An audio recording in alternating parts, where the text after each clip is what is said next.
Welcome to Blueprint Narratives, the official channel of indiaartanddesign.com, exploring the intricate layers behind architectural and design projects, one story at a time.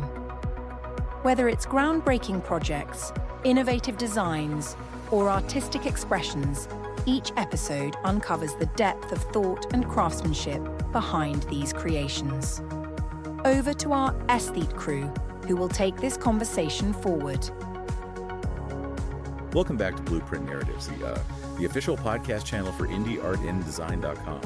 This is episode number 13, and today, we're taking a deep dive into a project that's really pushing the boundaries of architectural design, the Royal Diriyah Opera House in Saudi Arabia. We'll be drawing insights from an article on indiaartanddesign.com by Pari Sial, who takes us through this amazing project.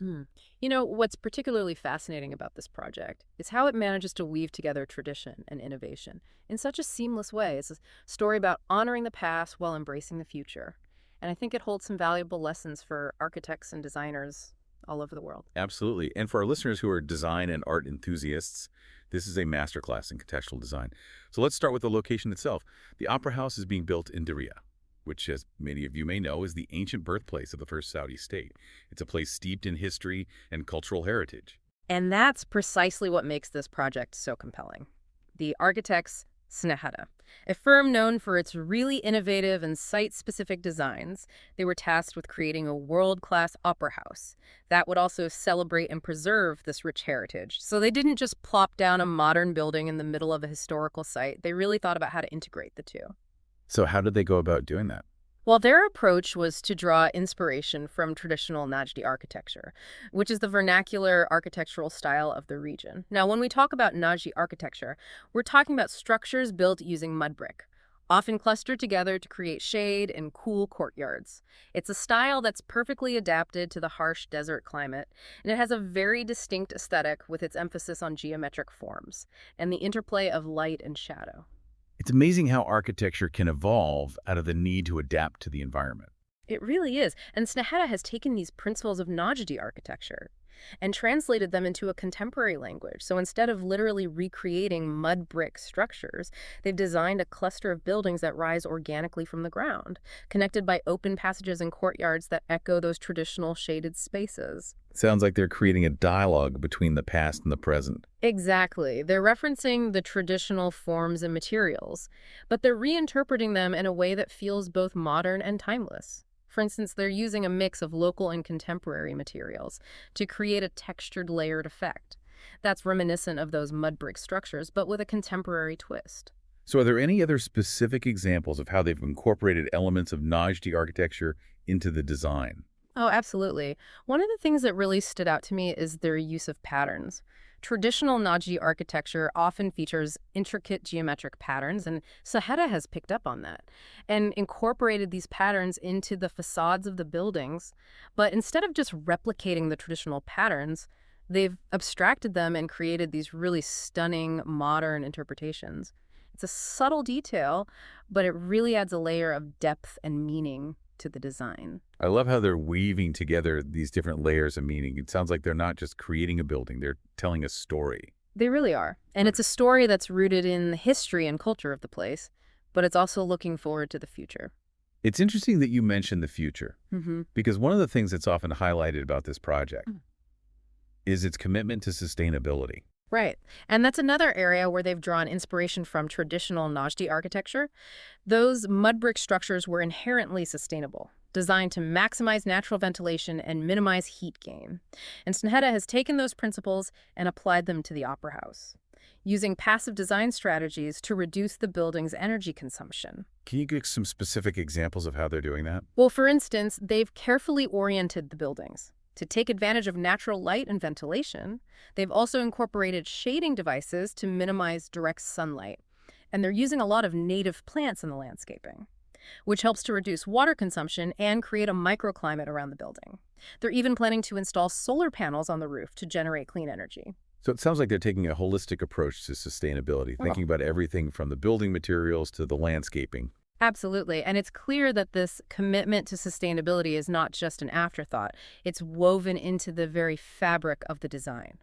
They see sustainability as being integral to the project's success, both environmentally and culturally. It's really impressive how they've managed to balance these different aspects of the project, the historical context, the modern design, the sustainability features. It really is a testament to their skill and vision as architects. But beyond just being a beautiful and sustainable building, the Royal Diriyah Opera House is also designed to be a vibrant cultural hub for the community. So let's dive into that aspect a bit more. What kinds of spaces and experiences can visitors expect to find within this architectural marvel? Well, the heart of the Opera House is, of course, the main opera theater. Of course. It's a 2,000-seat venue designed to host world-class opera performances. Wow, 2,000 seats. That's huge. It is, and the acoustics are said to be phenomenal. They've really paid attention to every detail to ensure that audiences have an immersive and unforgettable experience. But what's really interesting is that they didn't just stop there. They also included a variety of smaller, more intimate performance spaces. Oh, that's cool. Like what? So there are smaller theaters that can be adapted for a range of performances, from experimental theater to chamber music to dance recitals. This flexibility is really key because it allows them to cater to a much wider audience and present a more diverse program of events. That makes a lot of sense. It's about creating a space that's accessible to everyone, not just opera aficionados. Exactly. They want to make this a cultural hub for the entire community, a place where people can come to experience all forms of art. And then there's a rooftop amphitheater, which I'm personally very excited about. The rooftop amphitheater. Yes, I was reading about that. It sounds amazing. Imagine watching a performance under the stars, with the panoramic views of the Diriyah landscape as your backdrop. It's going to be truly magical. They're also incorporating a number of spaces that are designed to encourage interaction and community engagement. So there's a visitor services pavilion where people can learn about the history of the region and the architecture of the opera house. There's a cafe where people can relax and have a coffee or a meal and discuss the performance they've just seen. And then there's even some retail space. It really does sound like they've thought of everything to make this a complete cultural destination. They have, and I think that's what makes this project so significant. It's not just about creating a beautiful building. It's about creating a space that enriches the lives of the people who use it. It's about fostering a sense of community and cultural identity, and it's about pushing the boundaries of what architecture can achieve. I completely agree. The Royal Diriyah Opera House is a stunning example of how architecture can be used to create spaces that are both beautiful and meaningful. And it's exciting to think about the impact it might have on future architectural designs, particularly in regions with rich historical and cultural context. It certainly raises some interesting questions, doesn't it? Will we see more projects that so seamlessly blend heritage and modernity? Will this inspire a new wave of sustainable design in the region? Those are some great questions. And for our listeners who are eager to learn more about this groundbreaking project, I highly recommend checking out the article by Pari Sayal on indiaartanddesign.com. Just search for Diriyah's new opera house, and you'll find it. You'll be able to see all those stunning renderings and get a real sense of the scale and ambition of this project. It's definitely worth a look. So as we wrap up our deep dive into this incredible project, it leaves us with a lot to think about. How can architecture be used to bridge the past and the present? How can we design buildings that are both sustainable and inspiring? And how can we create spaces that foster a sense of community and cultural identity? Those are the kinds of questions that architects and designers are grappling with all over the world. And the Royal Diriyah Opera House offers us a glimpse into what's possible when we dare to dream big and push the boundaries of what we think is achievable. It's inspiring to see a project that tackles these big questions head-on and comes up with such innovative solutions. It really is. And it makes you wonder what kind of ripple effect this project might have on the architectural landscape. I think it has the potential to be hugely influential, not just in the Middle East, but globally. Architects and designers are always looking for new ways to create buildings that are both beautiful and meaningful, and the Royal Diriyah Opera House is a fantastic example of how to do that. You know, as we've been talking about this project, one thing that keeps coming back to me is the idea of storytelling. Oh, interesting. Tell me more. Well, it seems like every aspect of this opera house, from the location to the design to the sustainability features, is telling a story. It's a story about the history and culture of Diriyah. It's a story about the ambition and vision of the Saudi people. And it's a story about the power of architecture to shape our experience of the world. I love that. It's so true. And I think that's ultimately what makes this project so compelling. It's not just a building, it's a narrative. It's an expression of who we are and what we aspire to be. Exactly. And it's a story that's still being written. The Opera House isn't even open yet, but it's already generating so much excitement and anticipation. And I can't wait to see how that story unfolds in the years to come. I think it's going to be fascinating to see how people interact with the building, how they make it their own, and how it ultimately contributes to the cultural landscape of Diriyah and beyond. Well said.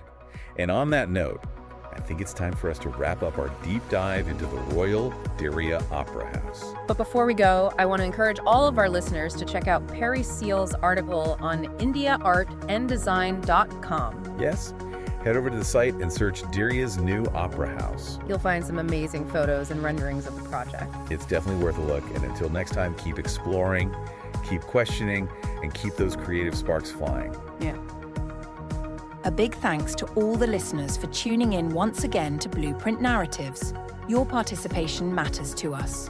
So, if there is any particular feature from the collection at indiaartanddesign.com that has caught your attention and you'd like us to deep dive into it, let us know and our team will try to align it in the coming episodes. Until then, keep creating and keep exploring.